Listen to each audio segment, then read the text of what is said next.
Good afternoon, everyone. Good afternoon, ma'am. You all can view the presentation. Yes, ma'am. Any doubts of things we discussed in last class?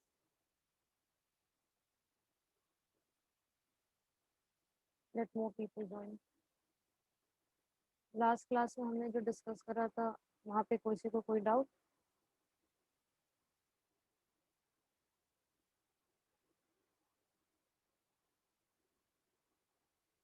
We will just go through what we had done in last class.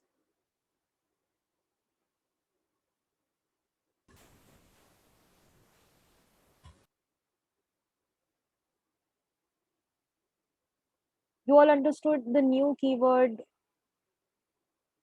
how it can be used for creating an instance of a class and allocation of memory and getting a reference to that memory and storing it in a once we get the reference, we can store it in some, keep it in some variable and then use it, how it is used for dynamic memory allocation.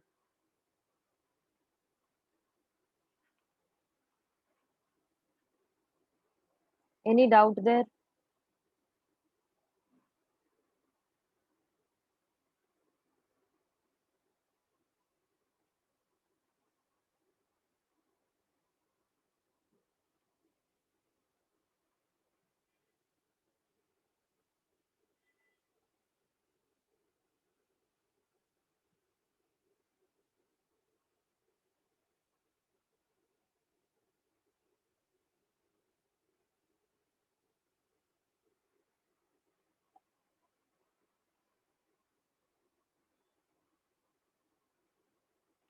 Any doubt there, BCA? Abhishek, you are from BCA, Abhishek Verma? Yes, ma'am. BCA? Yes, ma'am. BCA. Any doubt what we discussed in last class? How we are assigning reference, object reference to variables, how we can add we have discussed about the general structure of a class, no, which consists of a number of, which can consist of variables and it can consist of methods, and then how we create instance of a class by using the new keyword which gives us dynamic memory allocation, allocates memory dynamically at runtime, as well as gives us a reference to that object created. Right, we all know that class is just a blueprint. It comes into actual existence only when we are creating a instance of it with the help of an object and getting its reference in memory, right, through the use of new keyword. Right, we had seen how we can define methods within a class. Right, we had seen methods with parameters, which was a better way for initializing, for setting up instance variables rather than getting access to the variables directly. Then all the more better way to initialize variables at the time of runtime, we had seen the use of constructors there, which was a special type of a method which has no return type other than the class itself. It gives you a return, it gives you a reference to the class object, right? And we had seen we have option of create, there is a default constructor where you do not pass any parameter. If there is no constructor defined within a class, then the default constructor gets called, right? And the use of this default constructor is what it simply initializes the variables to, in case of int type variables are there or number type of there, then it just sets it to 0. It just makes your it makes it completely and usable immediately as just when you're using the new operator, right? When you're allocating memory, it gives you access to the on whatever you write within that constructor. Before your new statement finishes, you are able to perform those tasks. Usually it is used for initializing of instance variables, right? Then we had also seen parameterized constructors, right? How we can instead of setting using the default constructor, right, we can also pass parameters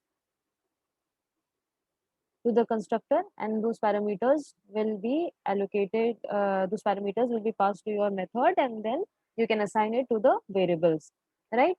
Then this was the normal way. If you see, we have the parameters w, h, and d, right? And these are being passed from this method where it is being called, right? The values will be, since this it is a primitive data type, its values will be copied into the respective parameters, right? And then what we are doing, we're setting the instance variables to these values. In this way, we will be able to initialize all the diameters um, of this box object, and then we can compute the volume.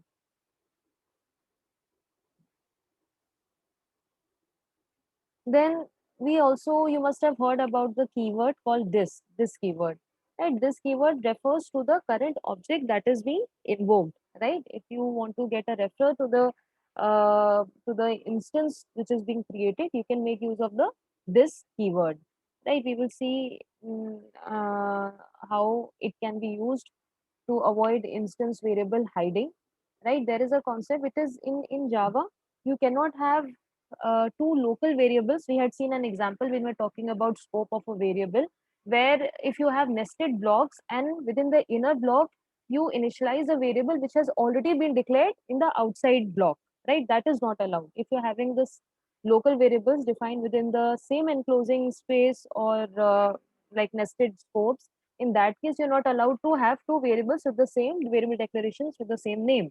But you can, there is one thing is allowed here, where you can have the local variables names and the instance variable names as same, right? जो आप instance variables अपने class level पे define करते हो, declare करते हो, उनका नाम, और जो आप method के अंदर जो भी अपने local variables as formal parameters methods में pass कर रहे हो as parameters, उनके नाम आप same रख सकते हो, right? When a local variable has got the same name as your instance variable, other than it is illegal, as I said, अगर आपका same scope में है तो you're not allowed to keep the name same.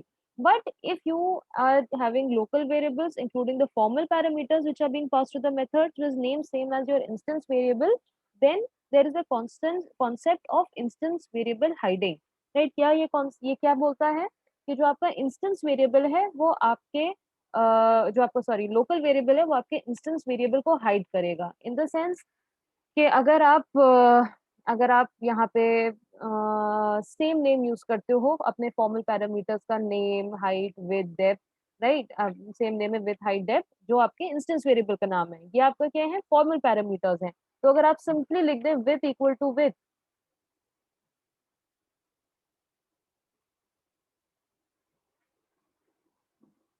Right, या आप यहाँ पे print करें विथ को, खाली विथ को अगर प्रिंट हम दें, SOPLN, मतलब कोई system dot out dot print L N पूरा आप लिखेंगे, SOP print L N system dot out dot println, और आप with को print करें, तो what will happen, it will be printing the value of your local variable, जो आपने formal parameter pass करा है इसकी value को print करेगा,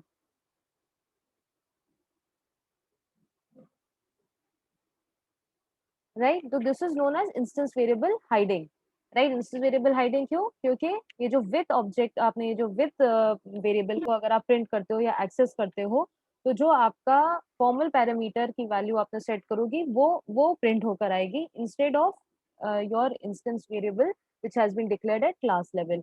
अगर आप ये चीज अवॉइड करना चाहते हो, ये क्या है, इंस्टेंस वेरिएबल हाइडिंग है। अगर आप चाहते हो कि अगर विद इन दिस कंस्ट्रक्टर और within some other local variable, right, हम इंस्टेंस वेरिएबल जो कि सेम नाम का है उसको यूज करना चाहते हैं, तो we have a keyword known as this keyword. This keyword refers to your this instance of a class, जो अभी आपने इंस्टेंस क्रिएट करा है उस क्लास को रेफर करता है, राइट, उस ऑब्जेक्ट को रेफर करता है। तो अगर आप उस ऑब्जेक्ट लेवल के जो भी वेरिएबल्स को एक्सेस करना चाहते हो तो you can make use of this keyword, right. अगर आप यहाँ पे देखोगे दिस डॉट विथ या प्रिंट करोगे दिस डॉट विथ, तो यह क्या करेगा, जो आपने इंस्टेंस वेरिएबल डिक्लेयर करा है जो कि इस ऑब्जेक्ट जिसका बनाया है, राइट, उस वेरिएबल को ये रेफर करेगा instead of your local variable. तो आप इंस्टेंस वेरिएबल हाइडिंग अगर अवॉइड करना चाहते हो, don't want that instance variable to be hidden by or overridden by your local variable, then what you have to you can use your this keyword, right. ये name space collisions अगर हो रहे हैं, मतलब आपका variable local variable और instance variable same नाम का है, और आप इंस्टेंस वेरिएबल को रेफर करना चाहते हो instead of your local variable, then you can make use of the this keyword. अब यहाँ पे इसका यूज देखिए, हम इनिशियलाइज क्या कर रहे हैं, this dot width equal to width, यानी जो हमारा इंस्टेंट वेरिएबल हमने क्लास लेवल पे विथ को डिफाइन करा था उसकी वैल्यू हम क्या सेट कर रहे हैं जो हमने अपने फॉर्मल पैरामीटर में पास करी है। तो this will set the three dimensions of your box, and फिर आप उसको किसी भी मेथड में उन डायमेंशंस, क्योंकि क्लास लेवल पे तो all methods can access it, आप उनको यूज कर सकते हो, right. So this is one concept of instance variable hiding. Is it all right? समझ में आ रहा है इंस्टेंस वेरिएबल हाइडिंग क्या होती है, इंस्टेंस वेरिएबल हाइडिंग को हम कैसे प्रिवेंट कर सकते हैं, how we can get access to instance variable instead of a local variable with the help of this keyword, where कहाँ पे ये यूज आता है इसका एक्चुअल, जब हमारा नेम स्पेस कोलिजन हो between your instance variable and local variable. Then we have concept of garbage collection. जैसे आपको पता है कि सी प्लस प्लस में अगर आपने देखा होगा, अगर आप कहीं पे भी डायनेमिक मेमोरी एलोकेशन कर रहे हैं तो आपको खुद से वो जो मेमोरी है क्लीन करनी पड़ती, डिलीट करनी पड़ती। You have delete operator, also you have your free, I guess delete operator रहता है जो भी malloc alloc के थ्रू आप क्रिएट करो, you also have to free that memory, right. But in Java it is not so, यहाँ पे automatically memory deallocation होता है, and through which technique, the technique of garbage collection. जब वो देखता है कि जहाँ अगर आपके कोई भी ऑब्जेक्ट ऐसा मेमोरी में लाई कर रहा है जिसका कोई भी रेफरेंस कहीं पे नहीं है, right, when you are creating instance of a class it is going to have that particular object जो आप क्रिएट कर रहे हो उसका रेफरेंस आप कहीं ना कहीं वेरिएबल में स्टोर करते हो। But in case if there is in any memory location, any memory we have where that object is no more being referred anywhere, तो वहां पे उस मेमोरी को जो ऑब्जेक्ट ने ऑक्यूपाई करी होगी उसको रिक्लेम करता है Java to automatically without you need to release that memory space, right, with the help of its garbage collection mechanism, right. Then we have a special method called finalize method, right. अगर हम कोई ऐसी action perform करना चाहते हैं जो कि just before your object is being destroyed, right, वो एक्शन जरूर परफॉर्म हो, राइट। जैसे हमारे पास रहता है, आपने देखा होगा कि हम कोई डेटाबेस से हमने कनेक्शन स्टैब्लिश करा है, या हमने कोई रिसोर्सेज फाइल्स के रीड करे हैं, कोई फाइल्स ओपन करी है, नॉन जावा रिसोर्सेज ओपन करे हैं, राइट, जैसे फाइल वगैरह, और just before your object is being destroyed, जो आपने उस जहाँ जिस क्लास के थ्रू उसको एक्सेस करा है, उस ऑब्जेक्ट उस क्लास का जब ऑब्जेक्ट डिस्ट्रॉय होने जा रहा है उससे पहले कुछ टास्क आप चाहते हो कि वो ऑन प्रायोरिटी जरूर हो, तो आप उन टास्क को within that finalize method आप कॉल कर सकते हो। Just prior to your garbage collection those activities will be perform, right. So your finalize method will be executed, जो भी आपने उसमें कोड लिखा हो। यूजुअली हम जो भी non Java resource object resources हमारे पास रहते हैं, जैसे फाइल हैंडलिंग या कोई कैरेक्टर फोन, तो उनको हम फ्री करना चाहते हैं, तो before that object is destroyed, या कोई जैसे हम डेटाबेस कनेक्शंस हैं वो बनाएं तो फाइनलाइज मेथड में हम डाल सकते हैं। Also we have some other things, also एक फाइनली मेथड भी हम पढ़ेंगे, दैट इन एक्सेप्शनल हैंडलिंग, जिसका काम भी ये रहता है कि अगर, but that is different here. Finalize method will, इसका कोड कब एग्जीक्यूट होगा, just before your object being destroyed, right. And then we also have finally method. Finally method में क्या रहता है कि जस्ट अगर एरर आ भी गई है कहीं पे भी, still that piece of code will always be executed. तो हमारे पास एक फाइनलाइज मेथड रहता है, एक हमारे पास फाइनली मेथड रहता है, we also have a final keyword. तो दो तीन हमारे पास कीवर्ड्स हैं with the same thing, right. Final, तीनों के अलग अलग यूजेस हैं। तो अभी फिलहाल के आप फाइनलाइज मेथड समझिए कि ये कॉल होता है जस्ट बिफोर गार्बेज कलेक्शन। अब कोई भी नॉन जावा रिसोर्सेज अगर आपने ओपन करे हैं, राइट, आप चाहते हो कि हमेशा क्लोज हो, तो we can make use of the finalize method there. Is it clear? so we will move ahead in java, right। ये आपका, we are going making reference, we are using your complete reference book, right, उसी से ही हम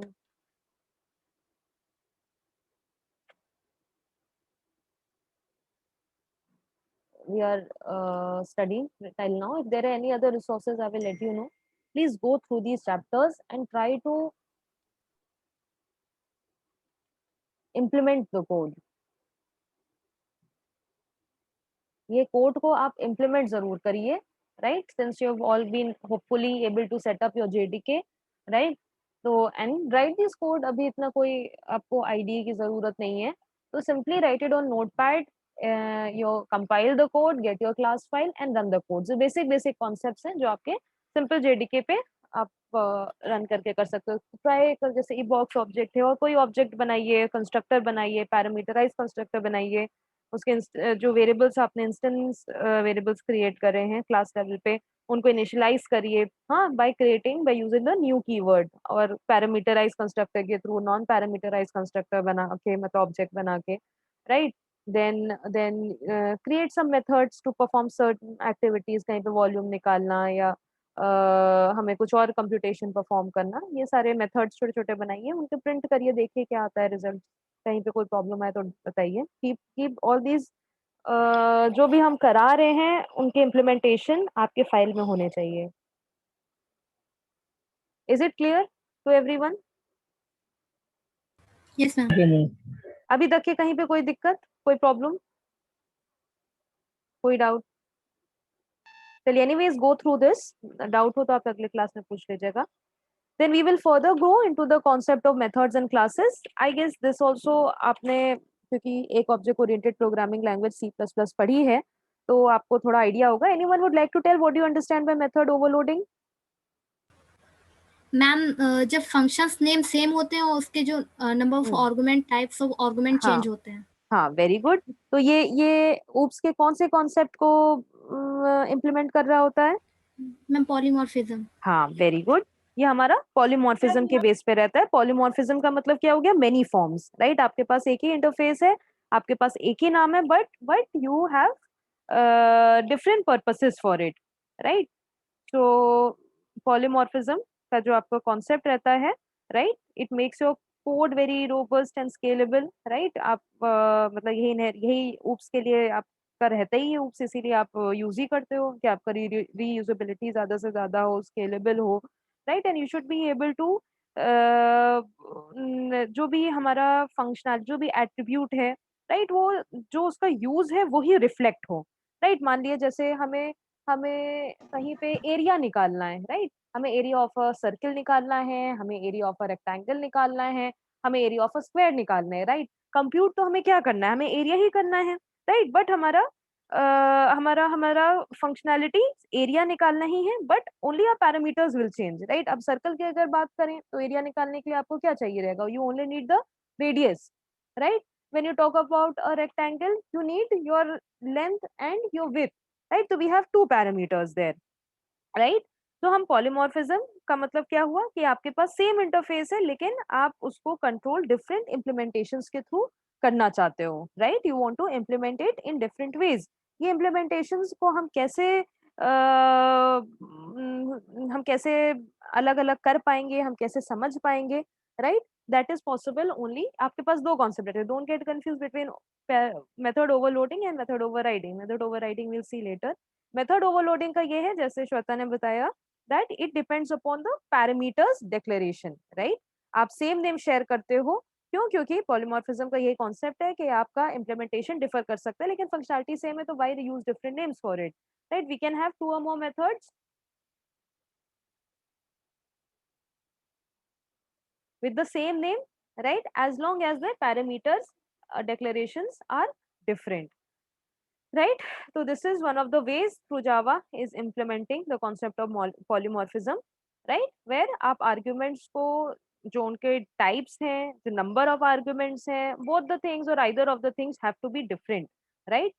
And depending upon that, कौन सा version आपका call होगा method का, that will be decided at your runtime, right. जब आप अपना उसका ऑब्जेक्ट क्रिएट करोगे, उस मेथड को कॉल करोगे, तो रिटर्न, राइट, आपके पैरामीटर्स जो आप पास कर रहे हो मेथड में, उस पर डिपेंड करता है, right. Method overload loading is not depending upon the return type of the methods, right.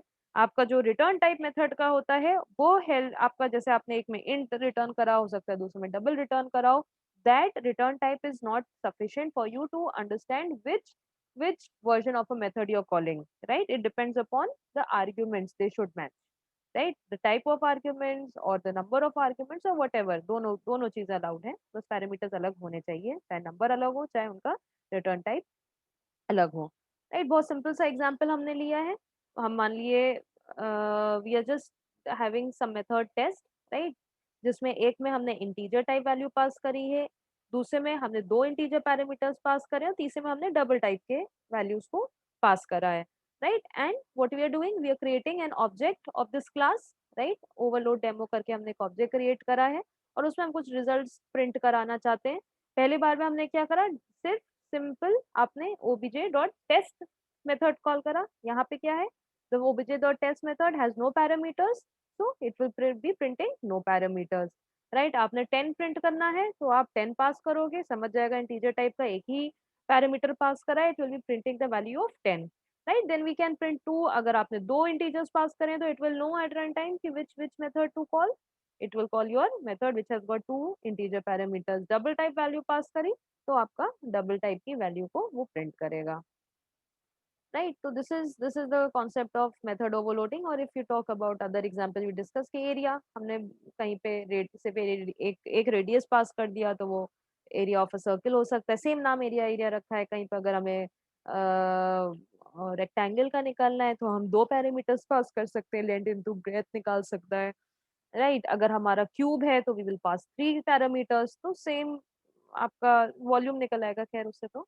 But we can use different implementation, अलग अलग हो सकते हैं, अलग अलग ऑब्जेक्ट्स का अलग अलग हम एरिया निकालने के फॉर्मूले हो सकते हैं, इम्प्लीमेंटेशन अलग हो सकते हैं, right.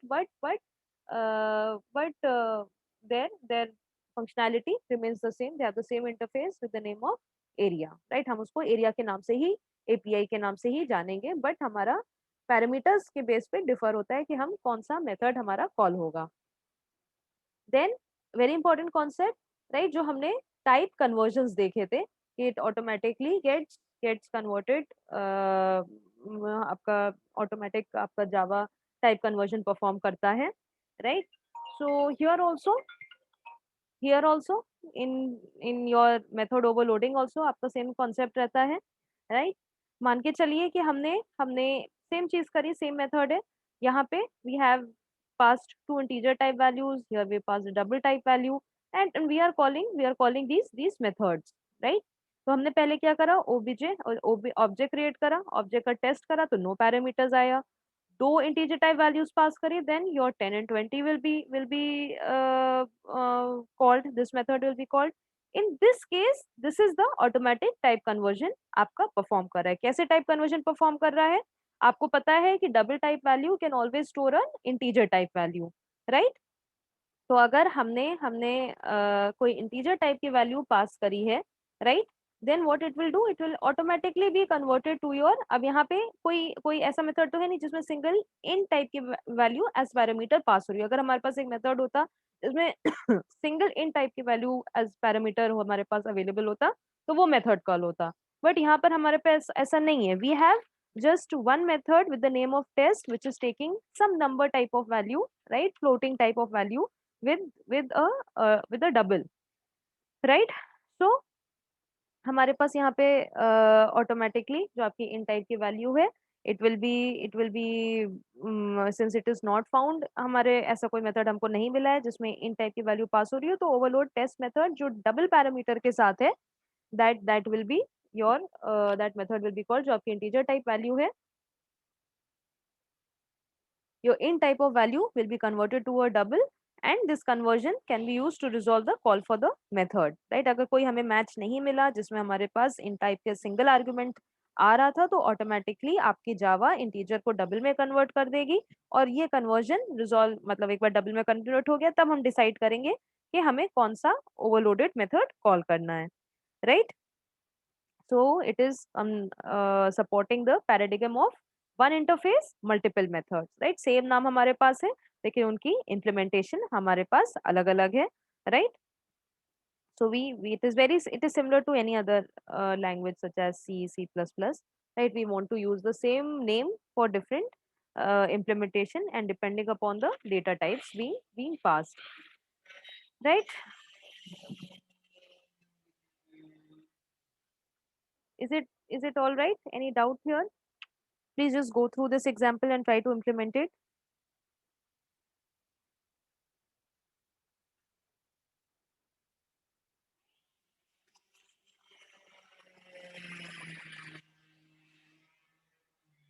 I guess in your C आपका सपोर्ट नहीं करता है overloading, you must have studied in C plus plus, नहीं तो उसमें हमारे पास अगर स्लाइटली डिफरेंट भी फंक्शनैलिटी होती है तो हमें हमें अलग अलग मेथड के नाम बनाने पड़ते हैं, बट यहाँ पे हमारे पास ऐसी जरूरत नहीं है, बहुत हेल्पफुल रहता है। जैसे मैथ डॉट आपकी जावा की मैथ क्लास है, राइट, वो डिपेंडिंग अप उसके कुछ हमारे पास फंक्शंस रहते हैं, जैसे एब्सोल्यूट वैल्यू निकालना एंड ऑल दीज थिंग्स, जो जो कि आपके टाइप ऑफ आर्ग्यूमेंट पे डिसाइड करता है कि मतलब कौन सा न्यूमेरिक टाइप आपकी वैल्यू आपने पास करी है उसकी एब्सोल्यूट वैल्यू निकालने में हेल्प करता है।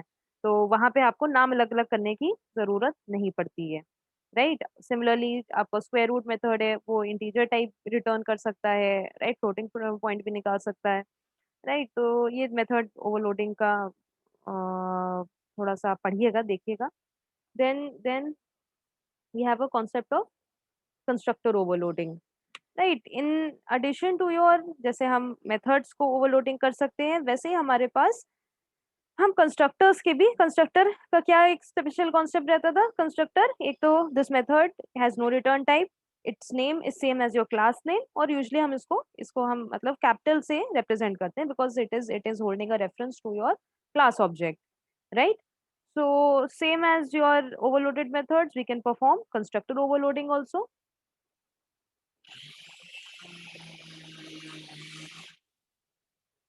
राइट, कंस्ट्रक्टर ओवरलोडिंग क्या है, यहाँ पे हमारे पास बॉक्स टाइप का कंस्ट्रक्टर है। एक हमारे पास बॉक्स कंस्ट्रक्टर कैसा है जिसमें हमने कोई डायमेंशंस नहीं पास करे हैं, दूसरा हमारे पास है जिसमें हमने 3 डबल टाइप की वैल्यूज डायमेंशंस स्पेसिफाई करें। एक मान लिया हमने कंस्ट्रक्टर बनाया जिसमें हमने सिंगल वैल्यू स्पेसिफाई करी, may be it can be use to find something like a cube, क्योंकि यहाँ पे हाइट विद डेप्थ हमने सेम सेट कर दी है जो भी आपने पैरामीटर पास करा है। तो ये हमारे पास 3 कंस्ट्रक्टर्स हैं, राइट। नेम उनका क्या है, बॉक्स है, जिस is same as your class name, right. And depending upon जो भी आप जिस तरह का ऑब्जेक्ट क्रिएट करोगे, that particular constructor will be use to initialise your method और योर वेरिएबल्स, आपके वो वेरिएबल्स इनिशियलाइज हो जाएंगे, right. Is it clear constructor overloading? एक बार देखिएगा, इसको पढ़िएगा, it is there in the book also, implement करिएगा, डाउट हो तो पूछिएगा। यहाँ पे हमारे पास क्या हो सकता है, हम कैसे ऑब्जेक्ट्स इसके क्रिएट कर सकते हैं, right. First we can create an object, मान लिए बॉक्स B1। अगर हमने एक अलग क्लास बनाई है जो इस क्लास के ऑब्जेक्ट्स क्रिएट कर रही है, राइट, न्यू बॉक्स, तो बताइए इसमें से कौन सा कंस्ट्रक्टर कॉल होगा, सिंपल अगर हम ये ऑब्जेक्ट क्रिएट करते हैं B1, बताइए। मैम सेकंड, मैम सेकंड वाला सेकंड बॉक्स। वाला होगा -1 -1, राइट। Yes ma'am. राइट, अगर हम इसमें वैल्यूज पास कर दें, मान लिया हमने 3 वैल्यूज पास कर दी, फर्स्ट वाला। हाँ हमने 3 वैल्यूज 5 7 12 करी तो हमारी फर्स्ट वाला कंस्ट्रक्टर कॉल हो जाएगा, राइट। एक वैल्यू पास करी तो हमारा थर्ड वाला यूज हो जाएगा। Is it clear constructor overloading? Constructor क्या है समझ में आ गया? What is the constructor is clear to everyone?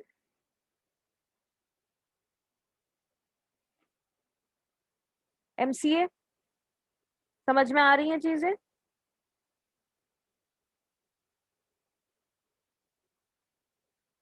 Aryan Yes, ma'am. आया समझ में? Yes, ma'am. Okay, just go through it, अगर डाउट हो तो अगले क्लास में पूछ लीजिएगा। Okay, ma'am. Yes yes, then we can have, अब ये हमने ऑब्जेक्ट्स क्रिएट करे, कंस्ट्रक्टर्स, हमने क्या क्या देखा, मेथड ओवरलोडिंग देखा, कंस्ट्रक्टर ओवरलोडिंग देखा, okay. Then we have another concept where हमने देखा मेथड्स को हम पैरामीटर्स पास कर सकते हैं, right. Similarly we can also pass objects also as parameters, right. हम ऑब्जेक्ट को भी पैरामीटर की तरह पास करा जा सकता है। जैसे यहाँ पे हमने क्या करा कि we have a method, right, equals, right, जिसमें हमने एक एक ऑब्जेक्ट क्रिएट करा है और उस ऑब्जेक्ट को पास कर दिया है to to to this method, right. मान लीजिए ये हमारा मेन क्लास है, राइट। इसमें हमने मेन मेथड अपना डिफाइन करा है। उसमें हमने 3 ऑब्जेक्ट्स क्रिएट करे हैं, एक OB1, एक हमारा OB2, एक हमारा OB3, राइट? और एक हमारे पास मेथड है इक्वल्स, राइट? तो हम इस मेथड में एक ऑब्जेक्ट को भी पास कर सकते हैं। अब हमने हमने मान लिए पहला 2 ऑब्जेक्ट की क्या हमारे पास कैसे हमने उसको इनिशियलाइज करा है? We are initialising its instance variables as 100 and 22, right? दूसरे ऑब्जेक्ट में भी हमने 100 एंड 22 को के वेरिएबल्स सेम डिफाइन कर रहे हैं, right? And then Yes. Third we have another object OB3 which has got different values, right? यहाँ पे इक्वल मेथड्स क्या कर रहा है, हमने एक इक्वल मेथड बनाया है जो कि इन ऑब्जेक्ट्स की इक्वालिटी चेक करता है और उनका उसका रिटर्न टाइप क्या है, बूलियन है, राइट? अगर हमने जो ऑब्जेक्ट जो भी पास करा है वो कंपेयर करेगा with the one which is जो हम जिसको हम कॉल कर रहे हैं, right? And if it is equal then it will आपका उनकी वैल्यूज अगर इक्वल हैं तो it will return true, otherwise it will return false, right? तो हमने क्या करा कि आपका ओ डॉट ए, राइट, आपने जो ऑब्जेक्ट पास करा है उसकी जो वैल्यू है, अगर वो आपने जो कंस्ट्रक्टर के थ्रू अपने वेरिएबल्स को इनिशियलाइज करा है, जैसे यहाँ पे ए एंड बी को हमने इनिशियलाइज करा है INJ के, अगर उसके बराबर है दोनों वेरिएबल्स, तो हम क्या कर रहे हैं, हम ट्रू रिटर्न करें दोनों ऑब्जेक्ट्स की वैल्यूज को, ये मतलब जो इंस्टेंस वेरिएबल्स हैं उनके वैल्यूज को कंपेयर कर रहा है, अगर नहीं है तो फॉल्स रिटर्न कर रहा है। तो we can also make use of when we are making bigger applications, तो हम पूरे पूरे ऑब्जेक्ट्स को ही, क्लास को, हर हर एक ऑब्जेक्ट को हम एज अ बीन बनाते हैं, ठीक है? बीन क्लासेस के आप अगर बड़े मतलब थोड़े प्रोजेक्ट्स बनाओगे, we have some bean POJO concepts, bean concepts, जहाँ पे हर एक ऑब्जेक्ट को एज अ क्लास डिक्लेयर करा जाता है, ठीक है? तो आपका जैसे हम अगर कोई भी फॉर्म एडमिशन फॉर्म बना रहे हैं, तो एक स्टूडेंट भी एक क्लास होगी, उसका कोर्स भी एक क्लास होगा, वहाँ पे हम बीन्स डिक्लेयर कर देते हैं, उनकी बीन क्लासेस बना देते हैं, राइट? तो और उन बीन क्लासेस में have got some setter and getter method जो उन क्लास के एट्रीब्यूट्स को सेट और गेट करने में हेल्प करते हैं, ठीक है? स्टूडेंट क्लास की बात करें तो सेटर गेटर हमारे पास क्या हो सकता है, उसका रोल नंबर हो सकता है, मे बी एनरोलमेंट नंबर हो सकता है, उसका नाम, father name, basic details, right? तो हमने स्टूडेंट टाइप की क्लास बना दी, उसके सेटर एंड गेटर के थ्रू, कंस्ट्रक्टर के थ्रू भी कर सकते हैं, वरना otherwise we use setter and getter methods, right? उन वेज के उसके एट्रीब्यूट्स को सेट कर दिया जाता है और वो पूरा का पूरा ऑब्जेक्ट हम पास करते रहते हैं आगे की प्रोसेसिंग में। तो we have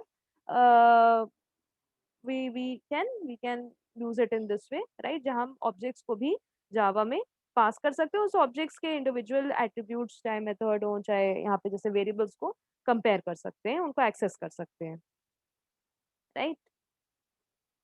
then we can also use one object to initialise another object, right?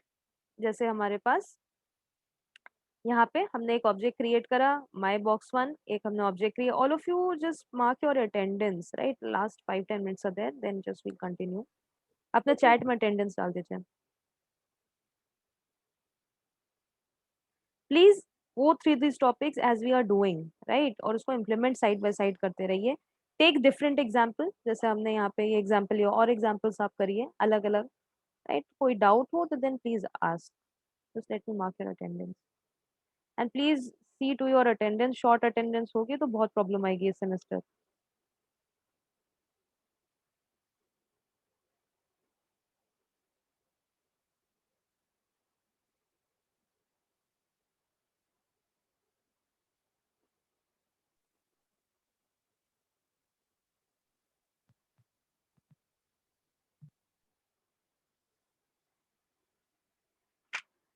जितनी चीजें देखी उसमें कोई कोई doubt?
So what we were discussing कि जब हम ऑब्जेक्ट्स को एज पैरामीटर्स यूज करते हैं तो we can also use these objects to initialise another object, right. तो हमारा ऑब्जेक्ट्स एक जो कॉमन हमारा रहता है पैरामीटर्स में, हम अगर कंस्ट्रक्टर में पास कर रहे हैं तो उसका एक बहुत अच्छा यूज क्या रहता है कि we can use this particular object which is being passed to initialise some other, मतलब हम एक दूसरे ऑब्जेक्ट को इनिशियलाइज कर सकते हैं with some existing object, right. अगर हमारे पास कोई एग्जिस्टिंग ऑब्जेक्ट है, राइट, उसकी वैल्यू से हम दूसरे ऑब्जेक्ट को इनिशियलाइज कर सकते हैं। जैसे कि हमने यहाँ पे एक अपना ऑब्जेक्ट बनाया माई बॉक्स 1, एक हमने अपना ऑब्जेक्ट बनाया माई बॉक्स 2, एक हमने क्यूब बनाया, और हमने क्या करा, एक इसी ऑब्जेक्ट जो आपने माई बॉक्स 1 बनाया है, इसी ऑब्जेक्ट की वैल्यू से हमने एक क्लोन उसका बनाया, right. We are creating a new object my clone, जिसको हम इनिशियलाइज कर रहे हैं एक एग्जिस्टिंग ऑब्जेक्ट की वैल्यू से, राइट। तो हमने यहाँ पे पूरा का पूरा ऑब्जेक्ट माई बॉक्स 1 ही पास कर दिया, राइट। तो my box 1 as an object अगर हम पास करेंगे तो इसमें से बताइए कौन सा कंस्ट्रक्टर कॉल होगा, which of the constructors will be called. एक आपका ये कंस्ट्रक्टर है, आपके पास एक ये कंस्ट्रक्टर है, एक ये है which is carrying no values, and एक आपके पास ये है। तो इसमें से कौन सा कंस्ट्रक्टर कॉल होगा माय क्लोन बॉक्स के लिए? मैम फर्स्ट वाला। फर्स्ट वाला होगा, क्यों? क्योंकि हम ऑब्जेक्ट को पास कर दे रहे हैं, और वो क्या कर रहा है, जो भी आपने ऑब्जेक्ट पास करा है उसकी वैल्यूज को सेट कर देगा for this objects instance variable, right. तो आपको जो एक एग्जिस्टिंग ऑब्जेक्ट है, राइट, उसी की वैल्यू से अगर आप न्यू ऑब्जेक्ट को इनिशियलाइज करना चाहते हो, right, it will be you are allowed to construct a new object, so it is initially the same as your some existing object. आपने एक एग्जिस्टिंग ऑब्जेक्ट माई बॉक्स था, राइट, और new object आपने create करा जिसको जिसको आपने same parameters pass कर दिए with the help of a constructor by passing the entire object, right? It takes the object of its class as a parameter and used for initializing the clone object. तो ये एक हमारा use रहता है। Then we are talking about argument passing. तो हमारे पास यहाँ पे भी दो कॉन्सेप्ट्स आते हैं, one we have pass by value and we have the other one is your call by value, the other one is your call by reference. अगर हम प्रिमिटिव डेटा टाइप्स, मैंने आपको बताया था कि जावा में आपको कभी भी मेमोरी का डायरेक्ट एक्सेस नहीं होता है, like in C, right, where you are allowed to create memory locations and allocations to malloc alloc and all these things. यहाँ पे हम मेमोरी को indirectly with the help of objects ही access कर सकते हैं, राइट। तो इम्प्लिसिट वे में अगर हम ऑब्जेक्ट्स को पास करते हैं then it is making use of your call by reference, right। अगर हम ऑब्जेक्ट्स नहीं क्रिएट कर रहे हैं, सिंपल प्रिमिटिव डेटा टाइप्स में को एज पैरामीटर्स पास कर रहे हैं, then it is done by call by value. Call by value, call by reference पता है क्या रहता है? कॉल बाय रेफरेंस मतलब एड्रेस लेवल पे आप वर्क करते हो, तो कॉल बाय रेफरेंस अगर आप उनका उनका एड्रेस कॉपी होता है, अगर आप फॉर्मल पैरामीटर्स में चेंज करोगे it will be reflected in your actual parameters, right. But in case of जैसे आप सी में पॉइंटर्स का यूज करते थे, राइट, यहाँ पे पॉइंटर्स का कॉन्सेप्ट तो होता नहीं है, we it is possible through objects, right. But अगर आप प्रिमिटिव डेटा टाइप इंट और बूलियन और फ्लोट इन सब का यूज कर रहे हो तो it is call by value, मतलब एक कॉपी बन जाएगी आपके एक्चुअल और पैरामीटर्स की, फॉर्मल पैरामीटर्स में जो आप मेथड में पास कर रहे हो। तो आपने जो चेंजेस करेंगे वो रिफ्लेक्ट नहीं होंगे अपने एक्चुअल पैरामीटर्स में, right. I think less than 1 minute is there. तो कॉल बाय वैल्यू की अगर बात करें तो सिंपल हमने प्रिमिटिव वैल्यूज अगर पास करी हैं, जैसे यहाँ पर हमने क्या करा, इंट आई इंट जे, राइट, इसमें 15 और 20 पास करो, और हम क्या कर रहे हैं, आई को आई से ही ट्वाइस कर दे रहे हैं, मल्टीप्लाई कर रहे हैं, I is equal to I into